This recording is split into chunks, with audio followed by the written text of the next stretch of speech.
Welcome to Chapter 2 of Lecture 5.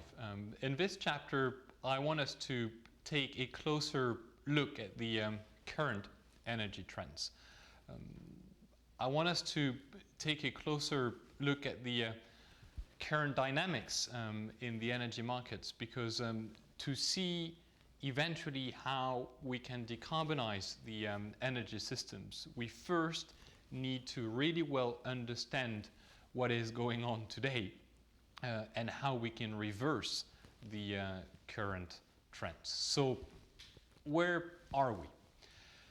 As you can see on these pie charts, in 2010, primary energy was approximately 13 billion tons of oil equivalent, and final energy consumption 9 billion tons of oil equivalent. I am using the unit of billion tons of oil equivalent to be able to measure within a single unit all the different sources of primary energy I mentioned in the previous chapter. By the way, exactly in the same way we used the unit of CO2 equivalent to measure with a single unit all sources of greenhouse gases. As you can see on the pie charts, oil is the biggest source of primary energy, 32%, even before coal, which represents 27% of the primary energy, and gas with 21% of the total. So fossil fuels really are, and by far, the major sources of primary energy today, and this is precisely where the problem lies. Final energy is primarily consumed through oil, again, this time for 41% of the total, then electricity for 18%, then gas 15%, and coal for 10%. But let's look in further detail in which sectors and for which purposes the different sources of energy are used, because there are some important differences across the different sectors. As you can see on these other pie charts, coal as a primary source of energy is mainly used in the industry sector, 80%. Some of the most energy-intensive industries include cement, steel, or the mining sector, for example. Oil, for its part, is mainly used in the transport sector, 60% of the total energy consumption of the transport sector. Oil is used in particular in different forms, but in the internal combustion engine of private vehicles and trucks, but is also used for air transport and ocean shipping. Gas as a fuel is mainly used in the residential and commercial building sector, most importantly for heating purposes. That's 46% of the total. But also gas is used in industry for 35% of the total. And finally, electricity is used primarily in the residential and commercial building sector for 57%, to provide lighting, for example, or electric heating, or to power all different sorts of electrical equipment. But it is also used, electricity is also used in industry.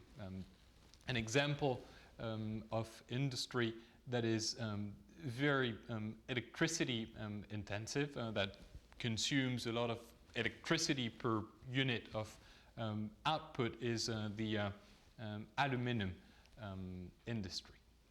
In the recent past, and in spite of the repeated commitments to reduce greenhouse gases emissions that we discussed in the previous lectures, the energy consumption and the CO2 energy emissions have continued to rise, and in fact they have continued to rise very sharply.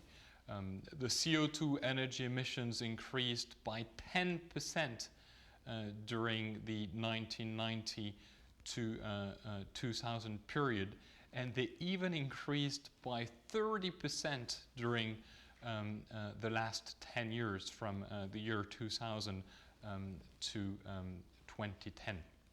And as you can see on the graph, the rise in CO2 energy emissions was especially strong in China.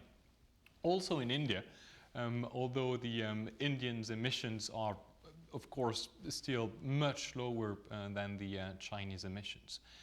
In the US, the emissions increased from 1990 to 2000, but they decreased from 2000 to 2010, in part due to a shift from coal to gas in the power supply. In the European Union, the emissions fell steadily from 1990 to 2010, due in part to the implementation of climate change mitigation policies, but also, and a bit more unfortunately, more recently as a result of the economic crisis. And the emissions, as you can see on the graph, fell very sharply in Russia from 1990 to 2000, mostly as a result of the collapse of the Soviet Union, but the emissions are more or less flat in Russia since the year 2000. If the growth in CO2 energy emissions during the 2010 period was so fast, it's because energy demand rose very quickly in this period, mainly due to the rapid economic catch-up growth in some of the world emerging countries. But it's not the entire story.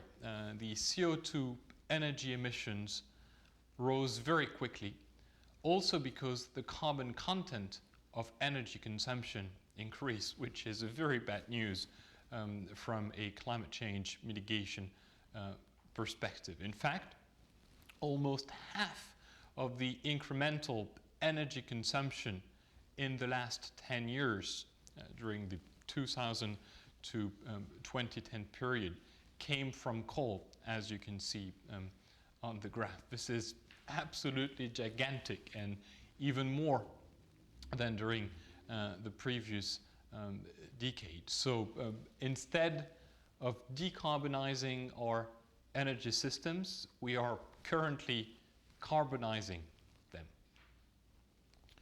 The current energy trends are therefore completely out of line with the objective of avoiding dangerous climate change. In fact, they lead straight to catastrophic climate change, because they would induce a rise in the mean surface temperature by 4 degrees Celsius, or perhaps even 6 degrees Celsius. So the current trend is a trend of very rapidly rising energy consumption and increasing CO2 content of energy, when we should instead be further decoupling energy consumption growth from GDP growth and decreasing the carbon content of energy by relying much more heavily on the low or even zero carbon sources